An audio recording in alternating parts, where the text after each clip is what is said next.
in this quiet place is the majesty of all the universes. In the noise and in the hubbub of our daily lives, that silence is not available. But here it is. Sweet, sacred silence.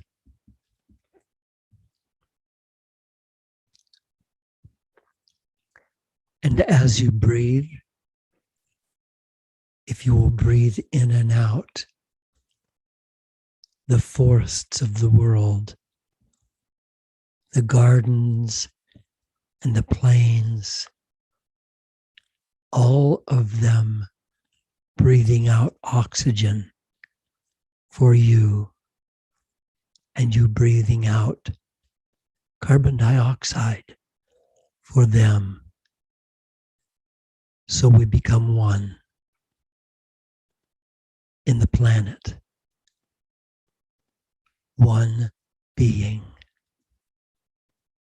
Gently, gently, gently, relaxing, relaxing, letting yourself fall farther and farther away.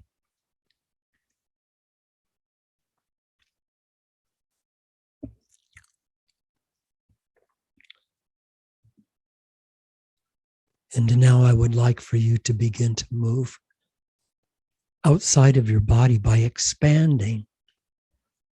You can feel inside of your body that vibration that is you. That's not your body, that's you vibrating inside of your body. Allow the vibration to move outside of your body in all directions as you expand until you fill this room, until you fill this building, until you're outside the building and still expanding, because all of Vancouver, all of Canada and the US, all of the planet is in fact inside you. And still you're expanding out into the night sky, where you can look back on that beautiful, beautiful blue, green, brown marble hanging in the midnight sky that's called planet Earth. And your body's down there. And you're here in the silence, breathing in the breath of God, breathing out your own perfect vibration.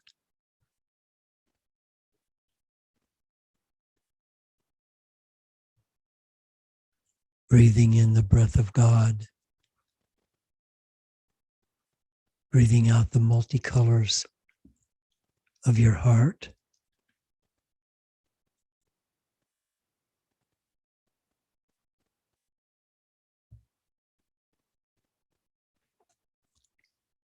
And all of the universe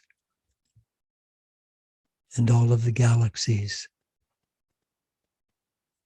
are inside.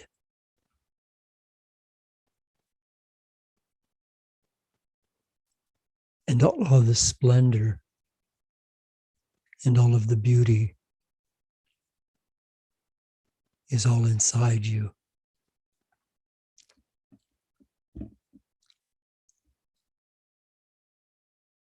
And this universe, all of this vibrating universe, is the result of another realm that's much larger. I'm going to ask you in a moment to go to that realm. It will be easy to do. As you exhale, just allow yourself to go beyond this realm of light, color, air, and density into a great void that is the presence of the one God, the presence of the one mind, Holy Spirit, Great Spirit, the Creator, the energetic intelligence or the intelligent energy that has so many names. It is from this realm of quiet joy and grace and love that all other realms are created. And now you are in this realm and one with God, as it was in the beginning, is now, and ever shall be. You, one with Holy Spirit.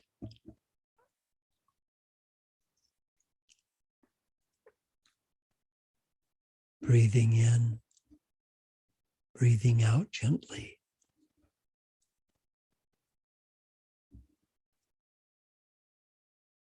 And from this place, please look back and see yourself, your body, your mind. See it all over there on the other side. See yourself going through your life, making decisions, sometimes being worried.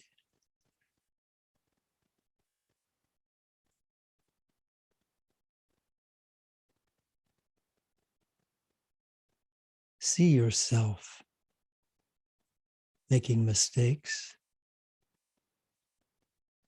making beautiful things happen.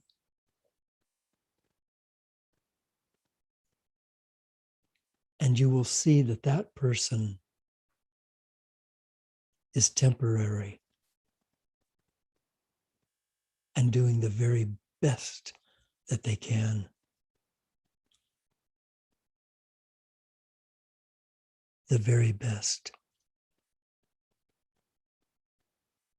Can you send your blessings from here in the realm of Great Spirit? Your blessings to that wonderful and beautiful person who represents you in that incarnation on earth.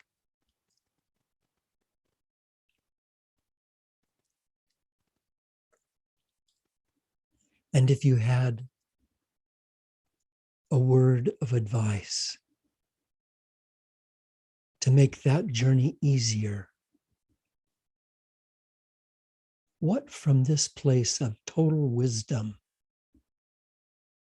will you say to that being?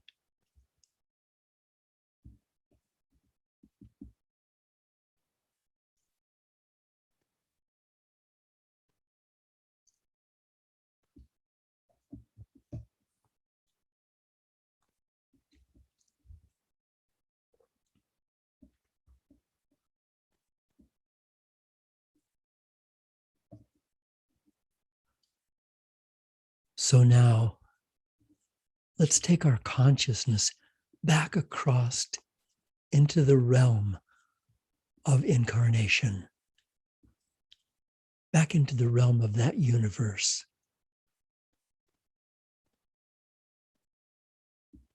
And there are the stars, the glory of the galaxies, the infinite night shining so brightly with the candles of each star and each rotating planet, and the wonderful galaxies of every color. And over there, planet Earth, slowly dancing through the midnight sky. Let's go back there. Let's go back to that place where your body rests and waits.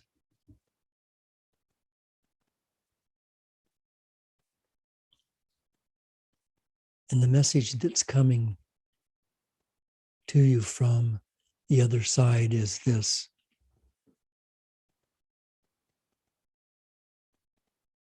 you are safe.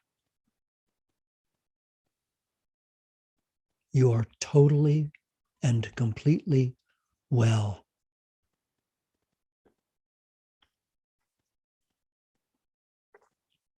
You are completely well.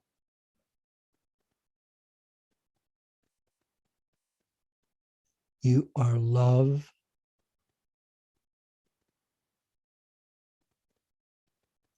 You are joy.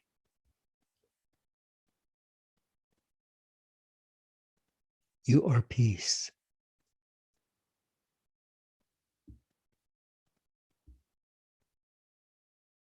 You are loved.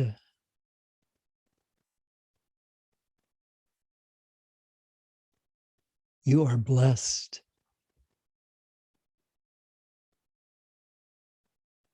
You are safe.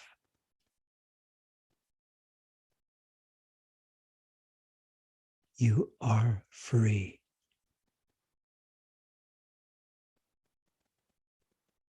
You are safe. You are completely well right now. Right now.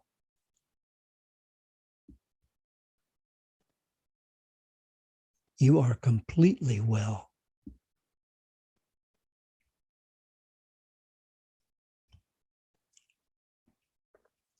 You are love.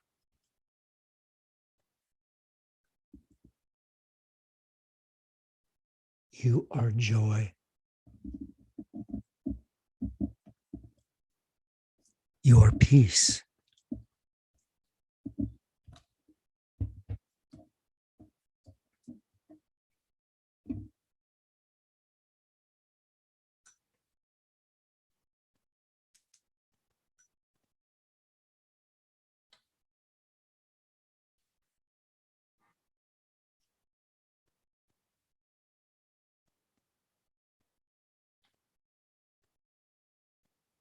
Oh, my dear friends, good evening, good evening, good evening. So good to be with you. Thank you for being with me. Thank you for letting me have the honor of being your coach.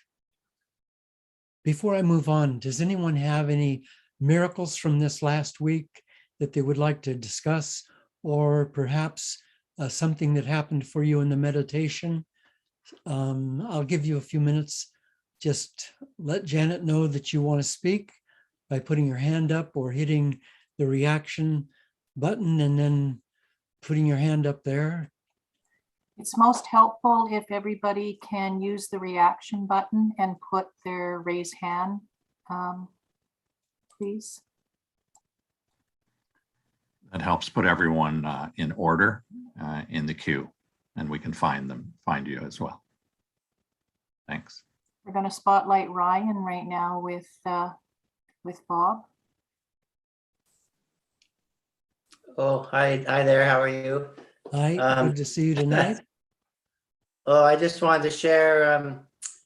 I've been having some good meditations this week, and after a very difficult year, I finally reached a kind of above some depression, and a few times just sitting there, just really feeling joy, like joy bubbling up and some laughter, and just feeling at peace and communing with, the divine. And I'm just sitting here at home. It's like, there's not like, it's not really, because it's just my healing and being connected to these groups. And so I just want to thank everyone. And it's really good to feel that joy after, really difficult year. So just wanted to share that. You made Yeah. my night, Ryan. You made my night. Thank you. Thank you. Yeah. God bless you. Thank you. Yeah. We've got Carolyn next. I don't know how to put my, We can hear you. oh, okay. I had a really interesting thing happen after last week when we were talking about our words, like what our words were. And like, I didn't get it until I was just going through some difficult stuff because medical stuff, etc., that I have to go through. And all of a sudden, like I was really, really stressed about it. And the next thing I know, everything sort of went blank in my mind and everything went very quiet. And this word came up and it was the word patience. And I kind of went, oh, no, I can't. I'm just imagining. And I thought, no, because it just stayed there. And it was the word patience. And it was like truly what I needed to hear at that particular moment. So I was just really impressed because I just thought, we were just talking about this last week and I didn't think anything of it, And then it happened to me. And it was really wonderful. And that word is right on for what I need to have right now. Just exact. So Carolyn and everyone else who's listening, let me say this. In our meditation, we went beyond this realm of physical reality into the realm from which this reality is created. And you exist there. You exist there forever. So Carolyn, what happened for you is that you went blank, you opened yourself, you stopped your mind chatter, you opened yourself so that self, that eternal self could reach through and help you and give you that word. What a great lesson for all of us. It just, I'm kind of dumbstruck by it because every time I think about it and what I felt like at the time, and after, seeing everybody else being able to come up with a word, and the only word that came to me at the time was networker, which I've always been a networker in one way or another, but this was like real. This was different. I was just sitting there in my living room, just feeling so alone and so frustrated, etc. And then it was just like this blanket, this really soft blanket came over me. And just this word patience came up, and it was just like everything was so silent. It was really exquisite. It was just exquisite. It was just so perfect. I'll tell you, you're singing to the choir. I know that soft blanket so well, so well. It comes over me like when I meditate, I get the soft blanket. Yes. Thank you, Carolyn. You're welcome. Thank you. We have Kayla up next. Kayla.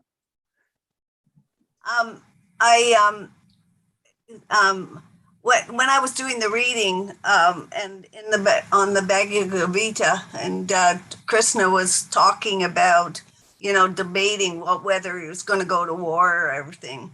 It triggered for me a memory. There was a time in my life when I was doing a lot of psychic work with people, doing a lot of regressive lives and clearing up things and patterns that are showing up, say, in this life that had anchors back into other lives. And I remember it was really, really amazing to watch when a woman who was in a male's body in this lifetime, that particular lifetime, was shot and she was in battle, and watching her soul leave the body before there was actually any impact on her. Like the soul just continued. And I watched that with too, when I was working and seeing when people were dying, how the soul comes off and it comes off and how in many times we're not even in our bodies towards the end, we're moving in and out. And it also reminded me of one group that a man on Bowen Island actually had passed in his house, and he used to play cards. He had this group of people, but he didn't remember, he didn't know he was dead. And so he got stuck outside and would come back and haunt the people that were living in the house at that time I got to talk to him and, help him move on and his cronies, but they kept coming and playing cards, twice a week, just where they were. And then it was interesting to finally see them letting go. Anyway, so there were so many different amazing things to watch. Beautiful stories. Thank you, Kayla. Thank you. Hey, gang, is anybody, Janet, do you have anybody else right off? Please put and raise your hand. No, that's okay. That's okay. I'm going to move on. But I want to first remind us that in this reading, we learned that there are 6 natural emotions of human beings. We learned that, didn't we? Happiness, sadness, anger, surprise, disgust, and fear. Happiness, sadness, anger, surprise, disgust, and fear. And all fears stem from the illusions of abandonment, unworthiness to live, and annihilation. All fears stem, the ground root, the roots of all fears is in abandonment, unworthiness to live, and annihilation. So fear of annihilation is the same as the fear of non-existence. But scientific law of conservation, this is a scientific law of conservation of energy, states that energy can neither be created nor destroyed. It is permanent and eternal. That's a scientific law of the conservation of energy, that energy can neither be created nor destroyed. It is eternal and permanent. Every wisdom code in this section tells us that for thousands and thousands of years, going back 4,000 or 5,000 years, back to the Essenes, to the earliest spiritual leaders, to the earliest philosophers. Forget about spiritual leader. The earliest philosophers, the earliest really thinkers, the earliest geniuses who were able to transcend between brain and spirit, said that we were immortal. Now, if we're immortal, then how can we be afraid of annihilation? How can we be afraid of impermanence or of non-existence if we're immortal? But you see, we have to learn how to deal with fear, because I really want us to stay with this. You really have to stay focused with me for a minute. As I'm talking, I just want to ask you, look inside of your mind and say, what am I afraid of? What's my greatest fear? Whatever it is, whether your child is going to get killed by some method, or somebody's going to get cancer, you're going to lose somebody, they're going to die, or you're going to die, or you're going to get sick, or whatever that is, your greatest fear, lose your money, whatever, your greatest fear. And those fears go back to a fear of annihilation. It goes back to the fear of being unworthy to live, to the fear of abandonment. Now, the Course of Miracles and the Way of Mastery, and I don't want to say anything bad about the Course of Miracles because I love it, and I love Marianne Williamson, and I love the Way of Mastery. In fact, I'm teaching or coaching a Way of Mastery class every Thursday morning. So I'm all over the Course of Miracles and the Way of Mastery. But the Course of Miracles says that fear is the absence of love. Or if you could turn that around, you could say love is the absence of fear, couldn't you? So if love is the absence of fear, or fear is the absence of love, and you say, well, I'm really afraid of certain things, and I still am a loving person, but I still have these fears. so it doesn't make sense to me. Or I have so much fear that it's hard for me to love, or whatever. Then in order to make sense of this, we have to redefine love and redefine fear, don't we? Redefine love and redefine fear. So this doesn't just end up being a philosophy, some kind of goofy idea in our minds. But it has to be real for us. Because if fear is an emotion, and remember back in the beginning, I said there were 6 emotions and one of them is fear. So if fear is an emotion, and it comes from not having love, and love is truth, isn't it? Isn't love truth? And truth is love. Aren't they the same thing? So then if fear is emotion, it's the emotion that comes from not knowing truth. From not knowing truth. From believing ourselves to be temporary. So if love then is truth, then love must be the foundation of the truth of our eternal selves, of our eternal natures. I know it sounds to me like bouncing back into my mind that I'm saying a lot of words that might just be words to you. So let me get the ironing board and iron some of this out a little bit to try to make it clearer to you.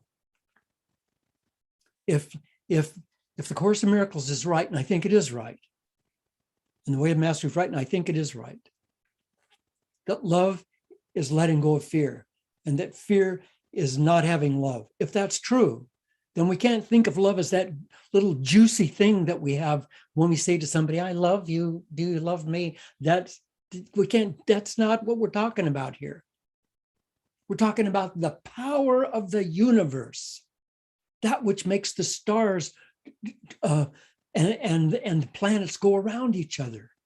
That's what makes the spiral galaxy so beautiful. That's what makes your heart beat. That's what makes the blood flow through your cells. That's love. It's the power of the universe. It's not an idea. It's not a feeling. But wait a minute. We just heard that fear is an emotion. So if fear is an emotion, stay with me now, just stay with me. We're right now going to say, but love is not an emotion. True love is not an emotion. Fear is an emotion. Love is not an emotion. Then love is the platform upon which fear sits. But fear can't sit on top of love because love doesn't accept fear. Now, let me clarify something before I go any further. I'm not talking about you don't step in front of a Greyhound bus and you do that because you're afraid of getting run over. That's fear. That's a real survival fear. It's a natural, beautiful, powerful fear that's kept us alive. It keeps us alive throughout all of our lives. And we're going to talk in a few minutes about fear as a part of a polarity system. But for right now, just stay with me, please. For right now, just see that the idea of being fearful of annihilation, of abandonment, of not being worthy to live, those 3 basic fears cannot exist in a platform of truth, because truth is that you are permanent and eternal. So those 3 things can't exist there because they're not truth. So you're going to have some fears. I mean, you're going to hear a crash in the kitchen and you're saying, oh my God, did I set that cake pan on the edge of the counter and it just fell off and the cake has crumbled into 1,000 pieces? That's fear. That's all right. That's not the fear we're talking about. We're talking about the base fear that drives your life. The fear that causes your subconscious mind to, rather than being your friend and your guide and your support, causes it to be your enemy, and that which is deleterious to you and to your being. That fear. So tonight, I want us to be able to look at those fears objectively and move beyond them. So the foundation, then love is the foundation of the truth of our eternal selves. So to get past fear, we come to know truth. To replace fear with love is to replace fear with truth. And another name for fear is self-doubt. So to know love is to know truth, and to replace self-doubt with truth, with love, is to know you are an eternal being, temporarily here. And that as you're sitting there right now, listening to me and watching me, you're feeling, if you just pay attention to it for a minute, you're feeling throughout every part of your body a vibration, a presence. That's who you are. You're inhabiting this body right now. What you're feeling is you inside your body. When you move out, your body will no longer have any need to be, and then it'll go back into dust. It's also energy, and it'll return into another form. Because what we know from history is that, and from science is that energy can be transformed into other things, but energy cannot be destroyed, cannot.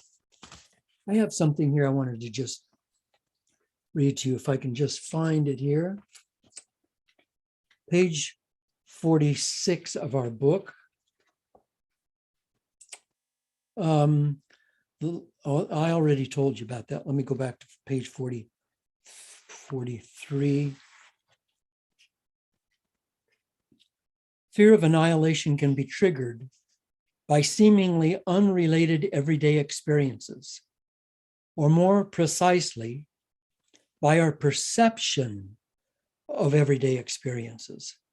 It's possible that our fear of non-existence may be universal because we share the uncertainty of the human condition. One of the great ironies of the modern age is that in spite of our grand technological achievements, we've yet to answer with scientific certainty the most basic questions of our existence. Who are we? Where do we go, or where do we come from? And where do we go from here? Those questions cannot be answered by philosophy, and they can't be answered by science. They can only be answered by us going from our temporal brain minds into our spiritual selves and knowing. See, the difference is here, up here, this is a computer, this magnificent brain inside of this skull, absolutely the most magnificent thing in all of the universes is this brain. It's unbelievably beautiful and intricate, but it's a computer. It thinks, it does logic, it doesn't feel, it thinks. It takes one and makes two and two makes four. But if you have two apples and they make a pie, that's not four. So there's other ways of looking at this.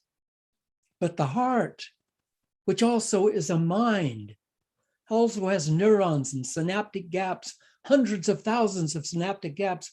The heart is a thinking that knows.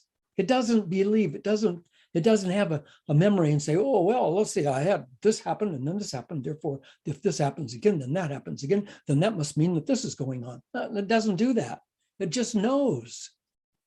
But we have to learn how to be in our heart and live from our heart and use this. Yes, use this, but use this as an adjunct to our heart wisdom.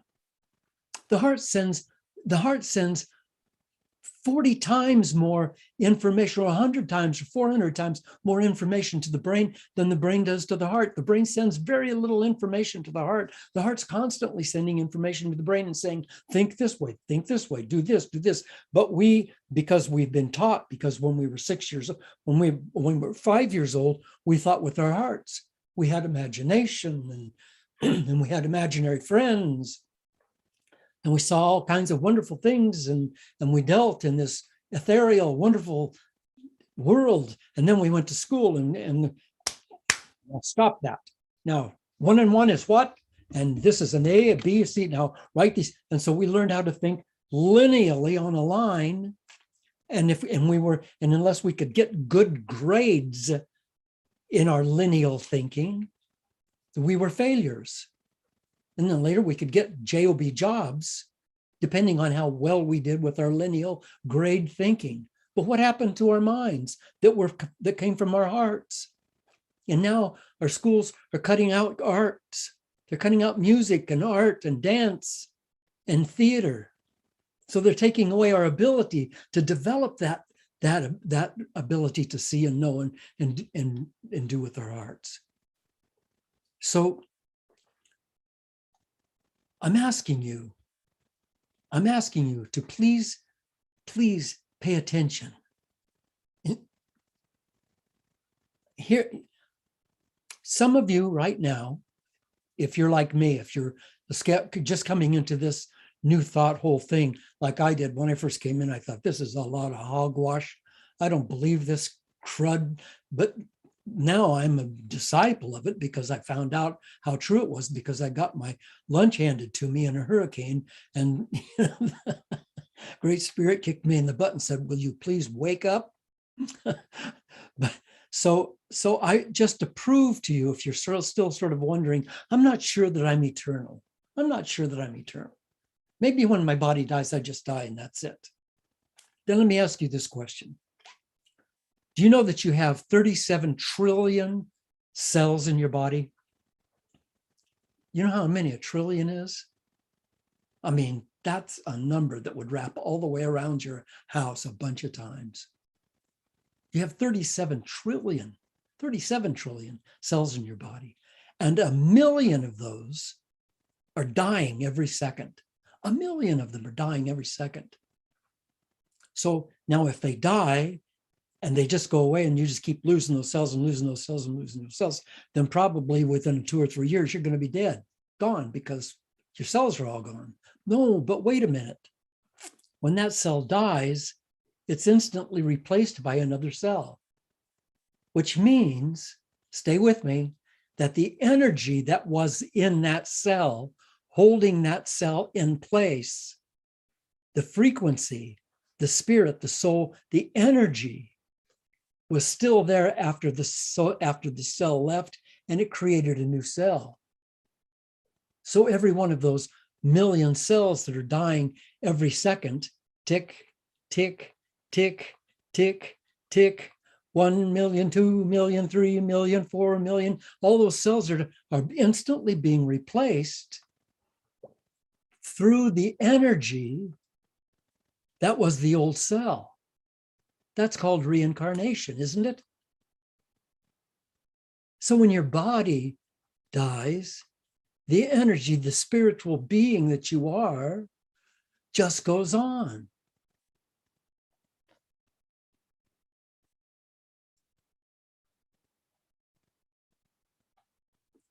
Listen,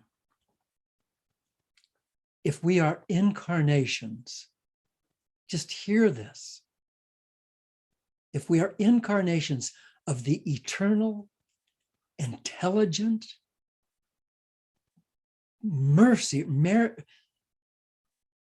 energy that we call God, if we are incarnations of that, if we're pieces that broke off of that, then aren't we God?